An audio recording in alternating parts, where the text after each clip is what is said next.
स्वार्थी यानी कि स्वयं का अर्थ, जो इंसान स्वयं का अर्थ जानना चाहता है, जो खुद को समझना चाहता है, क्या वो इंसान आपकी नजर में गलत है? हम जब भी किसी को स्वार्थी कहते हैं तो उसका मतलब तो यही होता है कि वो आदमी स्वयं का अर्थ समझना चाहता है। तो फिर वो गलत कैसे हुआ? स्वार्थी शब्द दुनिया की नजर में, समाज की नजर में एक अलग ही नजरिए से समझा जाता है। अक्सर हम अपने आसपास ऐसे बहुत से लोगों को देखते हैं जो स्वभाव से बहुत अच्छे प्रतीत होते हैं, यानी कि सब लोगों की मदद करते हैं, सबसे अच्छा व्यवहार रखते हैं। लेकिन इसके साथ हमने ये भी देखा होगा कि ऐसे लोग जो स्वभाव के अच्छे होते हैं, दूसरों की मदद करते हैं, वो दुखी भी ज्यादा रहते हैं, और जो लोग स्वार्थी होते हैं वो फलते फूलते चले जाते हैं। तो ऐसे में परमात्मा की सत्ता पर उंगली उठाना निश्चित है। लेकिन अगर ये सत्य है तो हमें कौन सा मार्ग अपनाना चाहिए? क्या हम भी दूसरों के जैसे बन जाएं? पता नहीं आप में से कितने लोग ये मानते हैं कि अच्छे लोग जीवन में बहुत दुखी रहते हैं, लेकिन इसके पीछे का सत्य क्या है?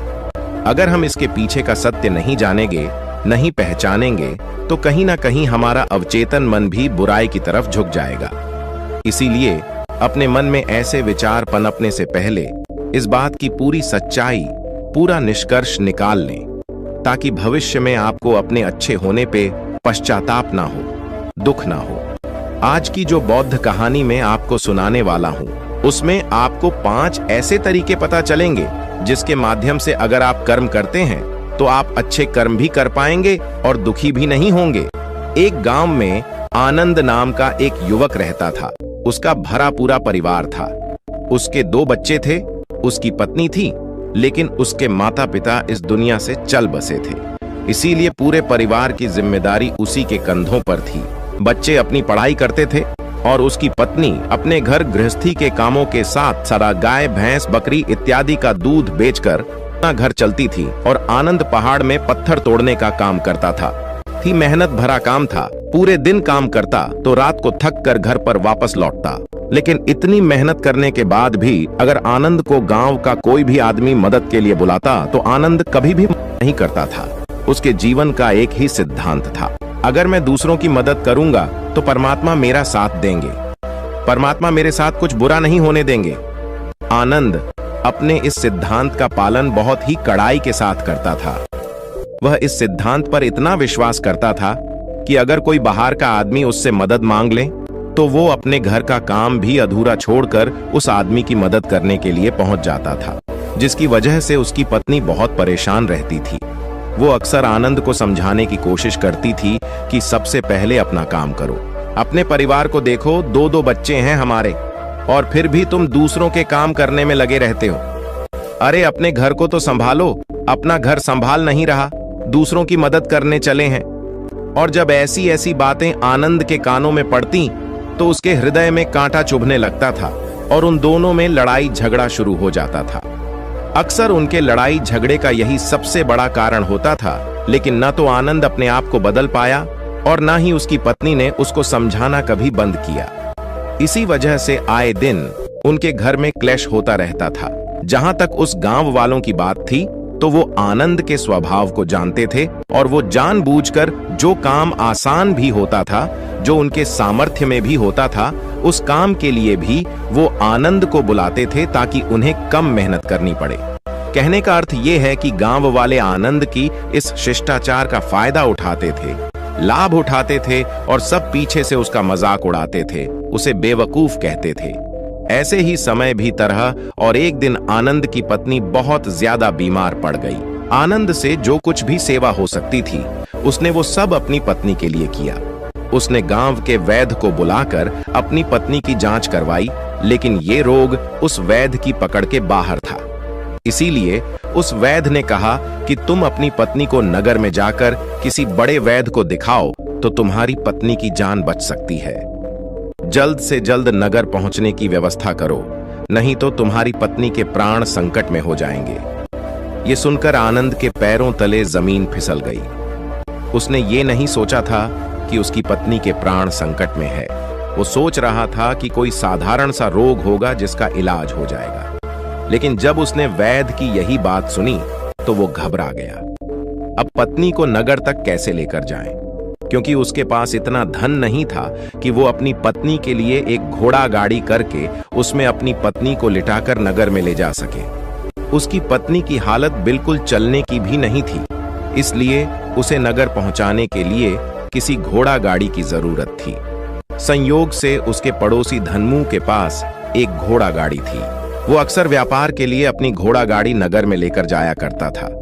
इसीलिए आनंद के मन में विचार आया कि मैं धनमू की घोड़ा गाड़ी ले सकता हूं। मैं धनमू की इतनी मदद करता हूं, कभी उसके काम को नहीं टालता, तो वो तो मेरे काम को कभी मना ही नहीं कर सकता। और यही सोचकर वो घोड़ा गाड़ी लेने के लिए धनमू के पास पहुंच जाता है।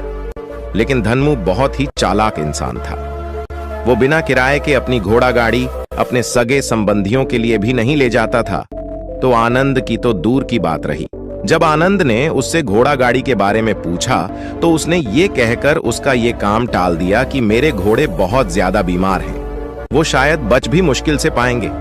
5 दिनों से वो कुछ नहीं खा रहे, तो ऐसे में बेचारा घोड़ा गाड़ी लेकर कहाँ नगर तक पहुंच पाएगा। हाँ, अगर तुम कुछ धन की व्यवस्था कर सकते हो तो मैं अपने एक मित्र की घोड़ा गाड़ी तुम्हारे लिए मंगवा सकता हूँ। ये सुनकर आनंद परेशान और चिंतित हो गया, क्योंकि उसके पास धन तो था ही नहीं। इसका मतलब उसकी पत्नी बड़े नगर में वैद्य के पास इलाज के लिए पहुंच ही नहीं पाएगी। उलझन भरे हुए विचार लिए हुए जब आनंद वापस आ रहा था तो उसने एक दिल दहलाने देने वाला दृश्य देखा। उसने देखा कि धनमू के घोड़े, जो धनमू के अनुसार बीमार थे और कुछ खा भी नहीं रहे थे, वहीं घोड़े गांव का ही एक युवक उसकी बाड़ से खोलकर बाहर ला रहा था और गाड़ी में उसको जोत रहा था। ये देखकर पहले तो आनंद को कुछ समझ में नहीं आया। उसके बाद जब आनंद ने उस युवक से पूछा तो उसने बताया कि धनमू ने ये घोड़ा गाड़ी उसे किराए पर दी है। यह सुनकर आनंद का दिल टूट गया। उसने कभी सपने में भी नहीं सोचा था कि उसका सबसे अच्छा मित्र धनमू उसके साथ ऐसा कर सकता है। हालांकि ये इस बात पर दुखी होने का वक्त नहीं था, इसीलिए आनंद वहां से जल्दी से लौट जाता है और गांव के ही एक सेठ के पास जाकर कुछ धन उधार लेकर धनमू को दे देता है। धनु अपने मित्र की घोड़ा गाड़ी मंगवा देता है, जिसके बाद वो अपनी पत्नी को वैद्य के पास नगर में ले जाता है। जब उसकी पत्नी का इलाज चल रहा था तो आनंद यही सोच रहा था कि एक वो दिन था जब धनमू की बेटी बीमार हो गई थी और धनमू यहाँ पर नहीं था, तो मैं पूरी रात वैद्य जी के पास उसके लिए बैठा रहा था, उसकी देखरेख की थी, उसकी सेवा की थी। इतने दिनों तक धनमू नहीं आया था, तब मैं ही उसके परिवार की देखरेख किया करता था। हाय, कैसा दुर्भाग्य है ये, जिसके लिए मैंने इतना कुछ किया। उसने एक घोड़ा गाड़ी देने से मुझे मना कर दिया, और वो भी तब जब मेरी पत्नी जिंदगी और मौत के साथ खेल रही थी। कुछ देर बाद वैद्य बाहर आकर आनंद को एक बहुत बुरी खबर देता है। वो आनंद को बताता है कि उसकी पत्नी को कर्क रोग हो चुका है और इसका कोई भी इलाज नहीं है। उसके पास कुछ समय ही शेष बचा है। ये सुनकर आनंद दुखी होकर वहीं जमीन पर बैठ गया। उसकी पूरी दुनिया उजड़ने वाली थी और उसे कोई रास्ता नजर नहीं आ रहा था। कुछ समय बाद उसकी पत्नी चल बसी और अब दोनों बच्चों की जिम्मेदारी उसके कंधों पर आ गई थी। लेकिन यहाँ पर आनंद के सारे सिद्धांत टूट चुके थे, उसके सारे भ्रम खत्म हो चुके थे। अब उसके दिमाग में एक ही बात थी कि अच्छा कर्म करने से परमात्मा साथ नहीं देता, बल्कि बुरे लोग फलते फूलते हैं, और इस बात का मैं सबसे बड़ा गवाह हूँ। ये विचार अक्सर उसके दिमाग में चलते रहते थे और इसी वजह से उसका मन धीरे धीरे संन्यस्त हो गया, देश दुनिया से दूर हट गया। और एक दिन ऐसा भी आया जब वो अपने बच्चों को अपने रिश्तेदारों के पास छोड़कर इस देश दुनिया को त्याग कर एक सन्यासी बनने के लिए घर से निकल पड़ा। उसने गांव में किसी को कुछ नहीं बताया। किसी को नहीं पता था कि आनंद अचानक कहां गायब हो गया। सन्यास की दीक्षा लेने के लिए वो एक बौद्ध भिक्षु के पास पहुंचता है। बौद्ध भिक्षु उस समय ध्यान में बैठे हुए थे। ध्यान से बाहर आने के बाद वो बड़े ध्यान से आनंद के चेहरे को देखते हैं और उससे सन्यासी बनने का कारण पूछते हैं। इस पर आनंद उन्हें अपनी पूरी आपबीती सुना देता है और कहता है कि हे महात्मा, इस दुनिया से मुझे कुछ भी हासिल नहीं हुआ। मेरा मन इस दुनिया से विरक्त हो चुका है। जब अपने दोस्तों ने ही मेरा साथ नहीं दिया तो इस दुनिया में रहने का क्या मतलब, और इसी वजह से मैं सन्यासी बनना चाहता हूं। ये सुनने के बाद बौद्ध भिक्षु ने उपदेश देना शुरू किया।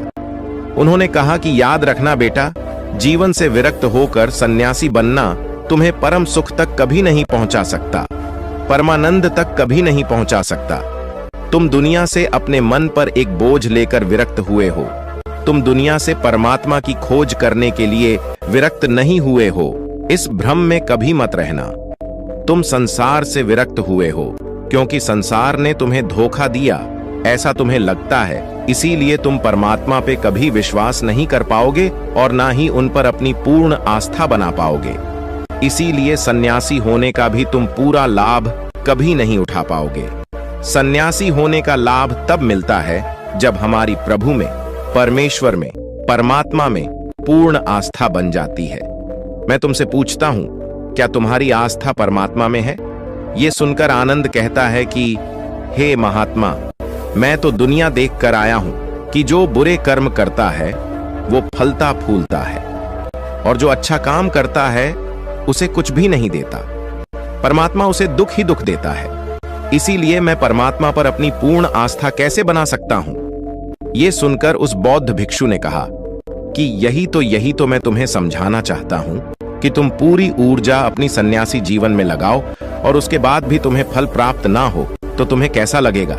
इसीलिए किसी की भी मदद करने के लिए मैं 5 सिद्धांत तुम्हें बताता हूं। ये 5 सिद्धांत समझकर संसार में वापस लौट जाओ और संसार में एक ग्रस्त जीवन जियो। उसके बाद ही सन्यासी जीवन का उदय होता है। जब हम अपने ग्रस्त जीवन को पूर्ण रूप से समझ लेते हैं और अपनी जिम्मेदारियों का निर्वाह कर देते हैं। ये कहकर बौद्ध भिक्षु ने कहना शुरू किया कि जब भी तुम किसी की सहायता करते हो, किसी की मदद करते हो, तो उसमें सबसे पहली बात, सबसे पहला सिद्धांत जो ध्यान में रखने का होता है वो होता है कि किसी की मदद करते वक्त, किसी की सहायता करते वक्त कभी भी उससे उम्मीद मत रखना। ये मत सोचना कि आज मैंने इसकी सहायता कर दी, मदद कर दी, तो कल बदले में ये भी मेरी सहायता करेगा, मेरी मदद करेगा। अगर तुम ऐसा सोचोगे तो तुम्हें जीवन में दुखों का सामना करना ही पड़ेगा, क्योंकि एक नहीं तो दूसरा या दूसरा नहीं तो तीसरा कोई ना कोई तुम्हारी उम्मीद जरूर तोड़ेगा। और वास्तविकता में वो मदद या वो सहायता नहीं होती है, वो हमारे लालच का ही एक रूप होता है। हम उसकी सहायता या मदद निर्भर तरीके से नहीं कर रहे हैं। हमारे मन में लालच का भाव है, हमारे मन में बदले का भाव है। हम ये सोचकर मदद करते हैं कि इसकी मदद कर देता हूं तो कल ये मेरा भी मदद करेगा, और यही लालच हमें अक्सर उन लोगों की मदद करने पर विवश करता है जो किसी न किसी रूप में धनवान होते हैं, क्योंकि हमें लगता है कि कल ये आदमी धन के द्वारा मेरी मदद कर सकता है। और इसीलिए जिस इंसान को वास्तविकता में मदद की आवश्यकता है, हो सकता है वो गरीब हो, लेकिन हमारा मन अपने लालच के वशीभूत होकर उसकी मदद कभी नहीं करेगा। इसीलिए किसी की मदद और किसी की सहायता करने के अपने विचार को विस्तार दो। केवल एक प्रकार के वर्ग के लिए अपनी सहायता या अपनी मदद पेश मत करना, उन सबके लिए समान होनी चाहिए। जरा सोचो, एक तरफ तुम्हारा मित्र हो जिसके पास धन है, संपदा है, और दूसरी तरह कोई गरीब औरत हो जो भूखी बैठी हुई है। तुम्हारा दोस्त तुमसे कहता है कि यार आज तो खाने के लिए अच्छे अच्छे पकवान मंगवा लो बाजार से, और दूसरी तरफ वो औरत तुमसे 2 सूखी रोटी मांग रही है, तो तुम किसकी मदद करोगे? कौन मदद का हकदार सबसे पहले है? सबसे पहले हमारा कर्तव्य बनता है कि उस औरत की भूख मिटाए, लेकिन अक्सर इंसान ऐसे नहीं सोचता। वो अपने दोस्त को तो खिला देगा, उसको तो बाजार से बहुत महंगी वस्तु मांगा के दे देगा, लेकिन किसी गरीब को उसकी भूख मिटाने के लिए पैसा या धन नहीं देगा। दूसरी बात जो ख्याल में रखने की है वो ये कि सहायता करते वक्त हमारा लालच कभी भी उसके साथ नहीं जुड़ना चाहिए। अक्सर हम जब किसी की मदद करते हैं तो हमारा लालच और हमारा स्वार्थ ही उसके साथ जुड़ा होता है, और हम अपनी भविष्य की योजना तैयार करके उस आदमी की मदद करते हैं। हम ये सोचते हैं कि अगर मैं इसका ये काम करूंगा तो भविष्य में ये आदमी मेरा वो काम पूरा कर देगा, और वो सहायता, वो मदद बिल्कुल भी परमात्मा के द्वार को नहीं खटखटाती, क्योंकि वो लालच है। जाहिर है आप अपने आप को धोखा देने के लिए अपने लालच को एक सहायता, एक मदद का रूप दे रहे हैं। तीसरी बात जो ख्याल रखने की है वो ये कि अपने सामर्थ्य के हिसाब से दूसरे की मदद करो।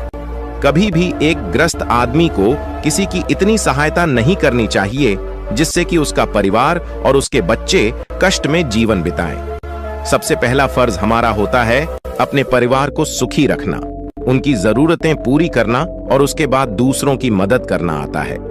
लेकिन कुछ लोग दूसरों की मदद पहले करते हैं और अपने परिवार को तवज्जो कम देते हैं, जिससे कि परिवार में लड़ाई झगड़े आए दिन पनपते रहते हैं और ये सब हम समाज में देखते रहते हैं अपने आसपास। अगली बार जो ख्याल में रखने की होती है वो ये कि अपना कर्म, अपनी जिम्मेदारियां पहले निभानी होती है।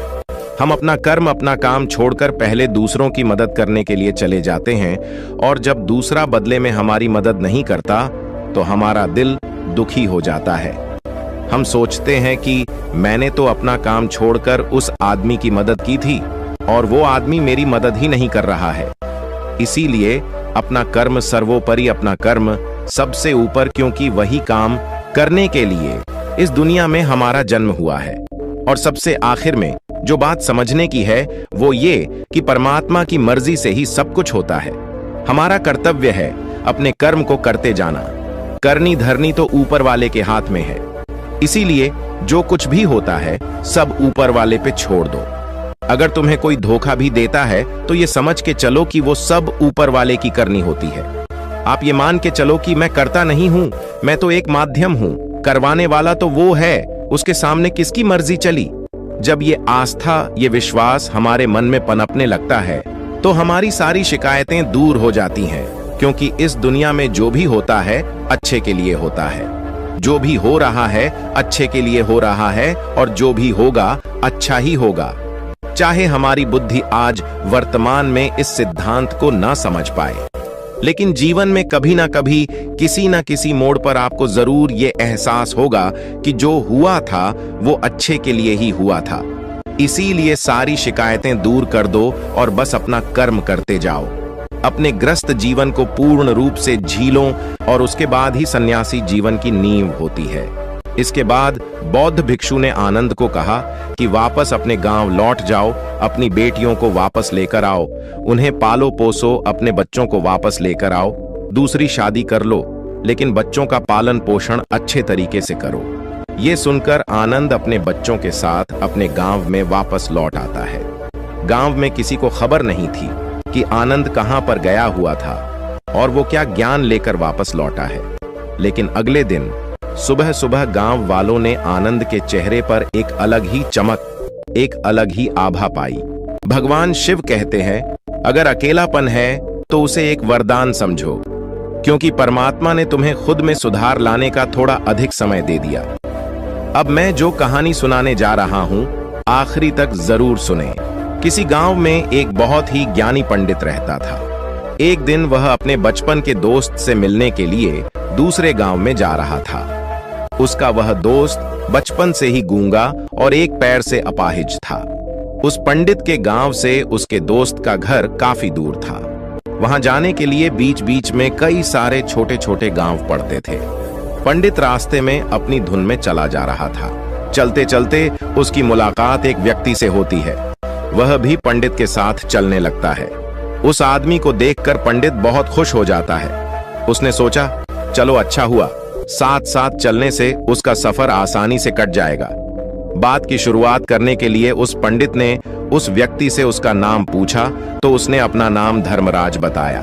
पंडित को यह नाम कुछ अजीब सा लगा, लेकिन उसने नाम के विषय में कुछ और पूछना उचित नहीं समझा। दोनों धीरे धीरे साथ में चल रहे थे। तभी रास्ते में एक गांव आता है। गांव का प्रवेश द्वार आते ही धर्मराज ने पंडित से कहा, तुम आगे चलो, मुझे इस गांव में एक काम है, मैं तुमसे आगे मिलता हूं। पंडित ने कहा, ठीक है। वह आगे रिश्ते में चल देता है। कुछ देर बाद उस गांव में खबर फैली कि एक व्यक्ति को सांड ने अपनी सींग में फंसाकर मार दिया है। जैसे ही सांड ने उस व्यक्ति को मारा, ठीक कुछ ही देर में धर्मराज पंडित के पास आ गया। फिर दोनों चलना शुरू कर देते हैं और चलते चलते एक दूसरे गांव के द्वार पर पहुंच जाते हैं। उस गांव के बाहर एक बड़ा और विशाल मंदिर बना हुआ था। वहां पर आराम करने की सुविधा काफी बढ़िया लग रही थी। पंडित के दोस्त का घर अभी वहां से बहुत दूर था और रात भी होने वाली थी। तो पंडित ने धर्मराज से कहा, रात होने वाली है। पूरे दिन चलते चलते थक भी चुके हैं और भूख भी लग रही है, तो यहाँ पर भोजन करके यहीं पर हम विश्राम कर लेते हैं। फिर सुबह के समय आराम से आगे की यात्रा जारी करेंगे। धर्मराज ने कहा, ठीक है, मुझे इस गांव में किसी को कुछ जरूरी सामान देने जाना है। तुम भोजन करके आराम करो, मैं बाद में आकर भोजन कर लूंगा। इतना कहकर वह वहां से चला जाता है। लेकिन उसके जाते ही कुछ ही देर बाद धुआं उठता हुआ दिखाई देता है और देखते ही देखते पूरे गांव में आग लग जाती है। पंडित ने हैरानी से सोचा कि यह धर्मराज जहां भी जाता है वहां कोई ना कोई अनहोनी जरूर हो जाती है। कुछ तो गड़बड़ है इस व्यक्ति में। लेकिन पंडित ने रात्रि में धर्मराज से कुछ भी पूछना उचित नहीं समझा। सुबह होते ही दोनों फिर से अपनी यात्रा शुरू कर देते हैं। कुछ देर चलने के बाद रास्ते में फिर से एक गांव आता है।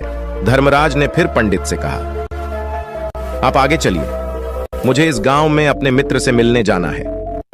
मैं अपने दोस्त से मिलने के बाद आगे रास्ते में मिलूंगा। यह कहकर धर्मराज वहां से चला गया। लेकिन पंडित इस बार आगे नहीं गया। वहीं खड़ा होकर धर्मराज को देखता रहा कि वह कहां जा रहा है और क्या करता है। तभी थोड़ी देर बाद लोगों की आवाज सुनाई देने लगी कि एक व्यक्ति को सांप ने काट लिया है और उसकी मृत्यु हो गई है। ठीक उसी समय धर्मराज फिर पंडित के पास पहुंच गया। लेकिन इस बार पंडित से रहा नहीं गया और उसने धर्मराज से पूछ ही लिया कि तुम जिस भी गांव में जाते हो वहां कोई ना कोई अनहोनी जरूर हो जाती है। क्या तुम मुझे बता सकते हो ये ऐसा क्यों हो रहा है? धर्मराज ने कहा, पंडित जी, आप तो मुझे बहुत ज्ञानी मालूम पड़े थे, इसीलिए मैं आपके साथ चलने लगा था, क्योंकि ज्ञानियों का साथ बहुत अच्छा होता है। परंतु आप अभी तक समझ नहीं पाए कि मैं कौन हूं। पंडित ने कहा, मैं समझ गया हूं, लेकिन मुझे कुछ शंका है। अगर आप ही अपना उपयुक्त परिचय दे दें तो मेरे लिए आसानी होगी। तब धर्मराज ने जवाब दिया कि मैं यमदूत हूं और यमराज की आज्ञा से उन लोगों के प्राण हरण करता हूं जिनकी उम्र पूरी हो चुकी है। हालांकि पंडित को पहले से ही इस बात की आशंका थी। फिर भी धर्मराज के मुंह से ये बातें सुनकर वह घबरा गया। लेकिन वह हिम्मत करके पूछता है कि अगर तुम सच में यमदूत हो तो मुझे बताओ, अगले मृत्यु किसकी है? धर्मराज ने जवाब दिया, अगली मृत्यु तुम्हारे उसी मित्र की है जिससे तुम मिलने जा रहे हो, और उसकी मृत्यु का कारण भी तुम ही बनोगे। ये बात सुनकर पंडित सहम गया और सोच में पड़ गया कि अगर सच में यह धर्मराज यमदूत हुआ तो उसकी बात भी सच होगी और उसके कारण मेरे बचपन के सबसे अच्छे मित्र की मृत्यु हो जाएगी। तो सबसे अच्छा तो यही होगा कि मैं अपने मित्र से मिलने ही ना जाऊं। कम से कम मैं उसकी मृत्यु का कारण तो नहीं बनूंगा। धर्मराज ने मुस्कुराते हुए कहा, तुम जो सोच रहे हो वो सब मुझे पता है, मगर तुम्हारे अपने मित्र से मिलने ना जाने से नियति नहीं बदल जाएगी। तुम्हारे मित्र की मृत्यु तो निश्चित है और वह अगले कुछ ही पलों में घटित होने वाली है। महाकाल के मुंह से ऐसी बातें सुनकर पंडित को झटका लगा, क्योंकि महाकाल ने पंडित के मन की बातें पढ़ ली थीं, जो कि एक सामान्य व्यक्ति के लिए संभव नहीं है। अब पंडित को विश्वास हो गया कि यह धर्मराज सचमुच में यमदूत ही है। जब पंडित को यह पूर्ण विश्वास हो गया कि धर्मराज जी यमदूत हैं, तो वह घबरा गया। वह अपने मित्र की मृत्यु का कारण नहीं बनना चाहता था, इसलिए वह पलटकर अपने गांव की तरफ वापस जाने लगा। लेकिन जैसे ही पंडित वापस जाने के लिए मुड़ा, उसने देखा कि उसका मित्र तेजी से उसकी तरफ चला आ रहा है, जो कि पंडित को देखकर अत्यंत प्रसन्न दिखाई पड़ रहा था। अपने मित्र के आने की गति को देखकर पंडित को ऐसा लगा कि जैसे उसका मित्र काफी देर से उसका ही पीछा कर रहा है।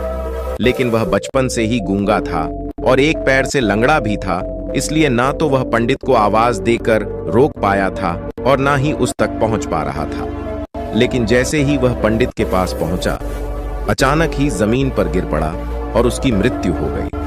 पंडित हक्का बक्का होकर धर्मराज की ओर देखने लगा, जैसे कि वह पूछना चाह रहा हो कि आखिर क्या हुआ। धर्मराज पंडित के मन में उठ रहे प्रश्नों को समझ गया और बोला, तुम्हारे मित्र ने पिछले गांव में ही तुम्हें देख लिया था और मैं वहीं से ही तुम्हारा पीछा कर रहा था, लेकिन गूंगा और लंगड़ा होने की वजह से वह तुम तक नहीं पहुंच पाया। उसने अपनी पूरी ताकत लगाकर तुम तक पहुंचने का प्रयास किया, लेकिन बुढ़ापे में बचपन जैसी ताकत नहीं होती, इसलिए हार्ट अटैक होने के कारण उसकी मृत्यु हो गई। क्योंकि वह तुमसे मिलने के लिए अपनी सीमाओं को तोड़कर तुम्हारे पीछे भाग रहा था। इसलिए अपने मित्र की मृत्यु का कारण भी तुम ही कहलाओगे। अब पंडित को पूर्णतः यह विश्वास हो गया था कि धर्मराज एक यमदूत है और उसका कार्य जीवों के प्राण हरना है। लेकिन पंडित एक ज्ञानी व्यक्ति था। वह यह भी जानता था कि मृत्यु पर किसी का वश नहीं है, सबको एक ना एक दिन मरना ही है। यही सोचकर उसने अपने आप को संभाल लिया। लेकिन अचानक ही पंडित के मन में अपनी मृत्यु के बारे में जानने की इच्छा हुई। इसलिए उसने धर्मराज से पूछा कि जब मृत्यु मेरे दोस्त की होनी थी तो तुम शुरू से ही मेरे साथ क्यों चल रहे थे?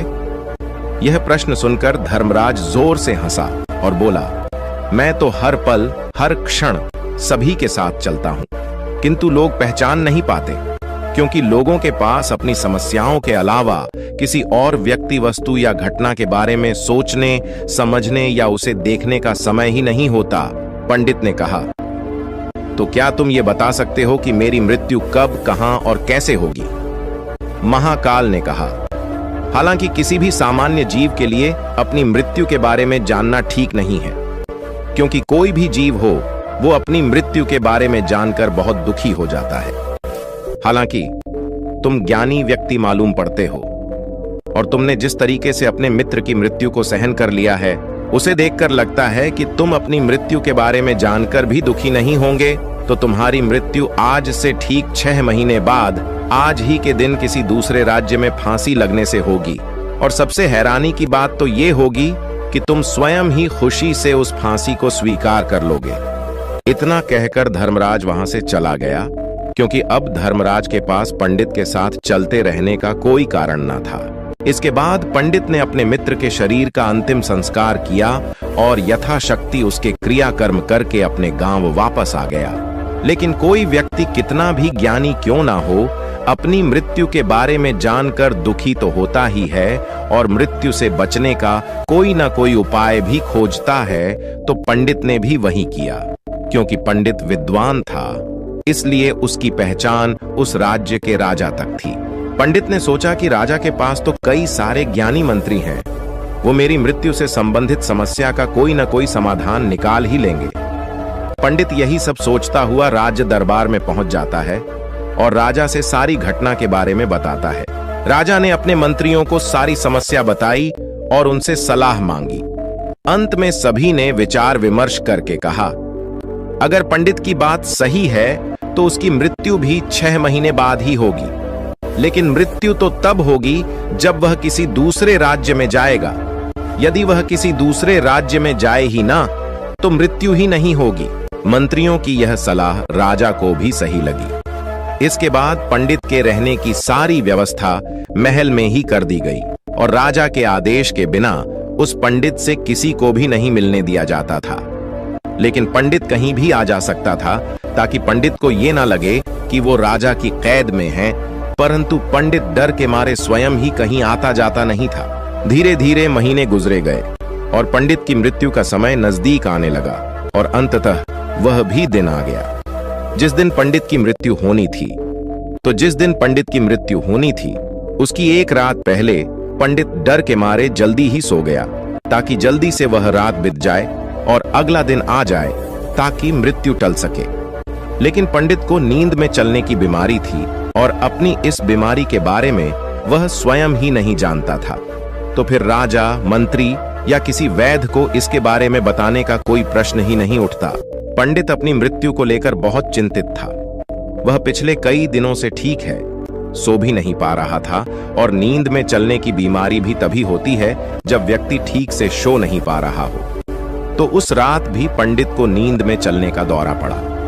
वह उठा और महल से निकलकर अस्तबल में गया, क्योंकि पंडित राजा का खास मेहमान था। इसीलिए किसी भी पहरेदार ने उसे नहीं रोका और ना ही किसी तरह की कोई पूछताछ की। अस्तबल में पहुंचकर वह सबसे तेज चलने वाले घोड़े की पीठ पर सवार होकर नींद में ही अपने राज्य की सीमा से बाहर दूसरे पड़ोसी राज्य में चला गया। इतना ही नहीं, वह दूसरे राज्य के राजा के महल में पहुंच गया। उस महल के पहरेदारों ने भी उसे नहीं रोका और ना ही कोई पूछताछ की। सभी लोग रात्रि का अंतिम प्रहार होने के कारण गहरी नींद में थे। वह पंडित सीधे राजा के सैन्य कक्ष में पहुंचा। जहां राजा और रानी सो रहे थे, वह पंडित वहीं जाकर सो गया। सुबह हुई तो राजा ने पंडित को रानी के बगल में सोया हुआ देखा तो है बहुत क्रोधित हो गया। राजा ने पंडित को कैद करने का आदेश दे दिया।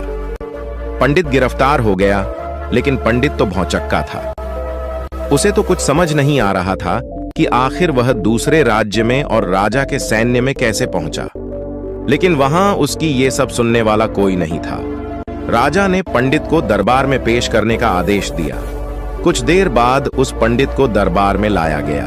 पंडित को देखते ही राजा इतना आग बबूला हो गया कि उसे फांसी पर चढ़ा देने का हुक्म सुना दिया। फांसी की सजा सुनकर पंडित कांप गया, लेकिन फिर भी थोड़ी सी हिम्मत जुटाकर राजा से बोला, महाराज, मैं नहीं जानता कि मैं राजमहल तक कैसे पहुंचा।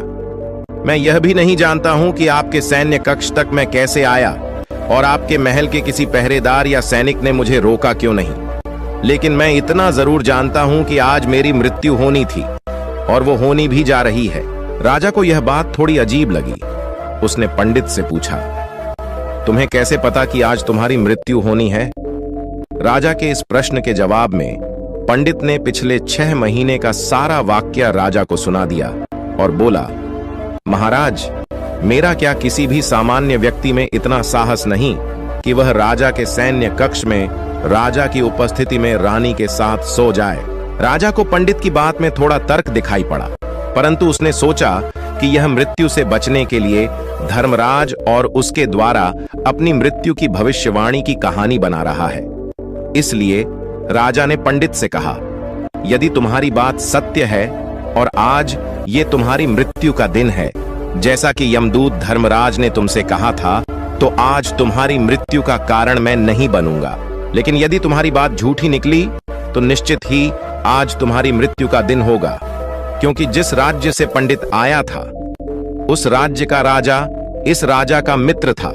इसलिए इस राजा ने तुरंत अपने कुछ सैनिकों को पड़ोसी राजा के पास भेजकर पंडित की बात की, सत्यता का प्रमाण मांगा। भेजे गए सैनिक शाम तक लौटे और उन्होंने राजा को बताया कि महाराज, पंडित जो कुछ भी कह रहा है वो सब सत्य है। पड़ोसी राज्य के राजा ने पिछले 6 महीने से पंडित के रहने की सारी व्यवस्था अपने ही महल में कर रखी थी। पंडित राजा का खास मेहमान था। कल शाम राजा आखिरी बार पंडित से उसके कक्ष में मिले थे और उसके बाद यह इस राज्य में कैसे पहुंच गया, इसकी जानकारी किसी को भी नहीं है। इसलिए उस राज्य के राजा के अनुसार पंडित को फांसी की सजा देना ठीक नहीं है। लेकिन राजा के सामने एक नई समस्या थी, क्योंकि उसने बिना पूरी बात जाने ही पंडित को फांसी की सजा सुना दी थी। इसलिए अगर पंडित को फांसी नहीं दी जाती तो राजा के वचन का अपमान हो जाएगा, लेकिन अगर राजा की बात का मान रख